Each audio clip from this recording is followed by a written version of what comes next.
मैं नागेंद्र सिंह, भारतीय वायुसेना का भूतपूर्व सैनिक हूँ। कारगिल युद्ध हमारे जज्बातों के साथ, हमारे देशभक्ति के साथ दुश्मनों के द्वारा थोपा गया था। यह युद्ध न सिर्फ हमारे जहन में आज तक बैठा हुआ है, बल्कि हम आज भी उद्वेलित हैं पाकिस्तान से उस पराक्रम का बदला लेने के लिए जो उन्होंने हमारे साथ धोखा किया। जब कारगिल हुआ था उस समय हमारी तैनाती वायुसेना के ग्वालियर बेस में थी। रात के 9 बज रहे थे। अचानक पता चला कि अमृतसर पे हमें मूव करना है। अमृतसर के एडवांस बेस में जब हम गए वहाँ पर, उसी दिन हमारा दुर्भाग्य था भारतीय वायुसेना का squadron leader Ajay Ahuja sir वहाँ पर वीरगति को शहीद प्राप्त हुए थे। उनकी बॉडी वहाँ पर आई हुई थी। उसे देखकर हम लोग और भी ज़्यादा उद्वेलित हो गए और पाकिस्तान के प्रति हमारा जो जोश था कि उन्हें हमें अब मिटाना है, वो काफ़ी आगे बढ़ चुका था। हम उसी जोश में पाकिस्तान से जो लड़ाई करने के लिए हम अपने सारे सैनिकों के साथ, अपने दोस्तों के साथ और युद्धक सामानों के साथ हम तैनात रहे अपने बॉर्डर पे। हम तैनात थे, पता चला जहाज आने वाला है और हमने उस जहाज को, पाकिस्तानी जहाज को गिराने को ठानी। ये हमारा दुर्भाग्य रहा कि जहाज हमारे बॉर्डर में नहीं आ पाया और वो हमारे पराक्रम के डर से बॉर्डर से ही वापस चले जाते थे। हमने 2 साल तक पराक्रम किया, काफ़ी लंबी लड़ाई हमने लड़ी और उन लड़ाई में हमने न सिर्फ पाकिस्तानियों को हराया, बल्कि उन्हें उनके धोखे का जवाब हमने अपनी बहादुरी से और अपनी सच्चाई से दिया।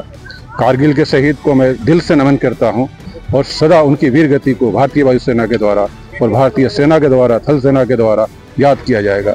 जय हिंद, जय भारत, जय। प्रकाश सिंह, थल सेना का पूर्व सैनिक हूँ।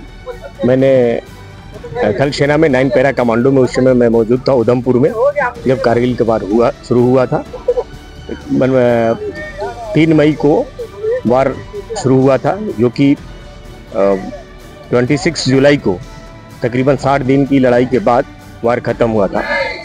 और इस वार का नाम दिया गया विजय, ऑपरेशन विजय, जिसे कि हमारी देश की सेना ने सफलतापूर्वक पाकिस्तान के दुश्मनों को कारगिल की चोटी से भगाया भी ही नहीं, हमारी तिरंगे को वहां पर लहराया, जिसमें हमारी देश के तकरीबन 522 जवान शहीद हुए और उन्होंने अपनी शहादत को ऐसे ही नहीं जाने दिया।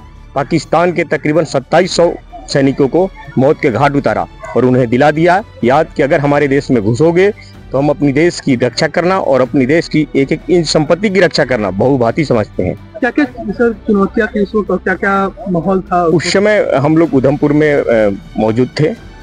सबसे ज़्यादा चुनौती थी कि उनकी वो हाइट पे थे और हमें हाइट पे ऊपर चढ़ना था और तकरीबन 18,000 फीट की ऊंचाई थी, जिसको कि आर्म्स एम्युनिशन और सारी अपनी सामान के साथ ऊपर जाना और उनके साथ जंग लड़ना काफ़ी बड़ी चुनौती थी, जिन्होंने, जबकि हमारी देश की सेना ने और हमारे पूर्वजों ने भली भांति निभाया और उन्हें याद दिलाया कि नहीं, हम किसी भी परिस्थिति में लड़के और आगे बढ़ के दुश्मन के छक्का छोड़ाने के लिए हमारे अंदर काबिलियत है और हमारी देश की सेना ने इन्हें किया। और उसी दिन के उपलक्ष्य में आज हम लोग भी विजय दिवस के रूप में 26 जुलाई को हमेशा याद करते रहेंगे और अपने वीर शहीदों का शहादत को नमन करेंगे। शर्मा है, भारतीय नौसेना का समय नाम में सर्विस किया करता हूँ और उस टाइम हम शिप में थे INS सरफ, जो आर्मी के प्लाटून, टैंक ब्रिगेड और इन्फेंट्री के साथ अटैच थी। उन लोग को कैरी करना, उनके टैंक को दूसरी जगह पहुंचाना। स्पेशल शिप था INS सरफ, जो पाकिस्तान को चारों तरफ से घेरा हुआ था। बस ये अनडिक्लेयर बार था।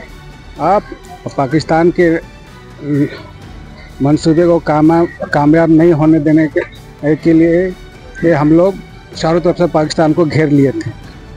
कारगिल सेक्टर के साइड में हम लोग का मूवमेंट तो नहीं था, लेकिन पाकिस्तान के चारों साइड हम लोग फैले हुए थे। सिर्फ डिक्लेयर होता हम लोग 24 आवर हमें पाकिस्तान को नाश्ता मुक्त कर देते।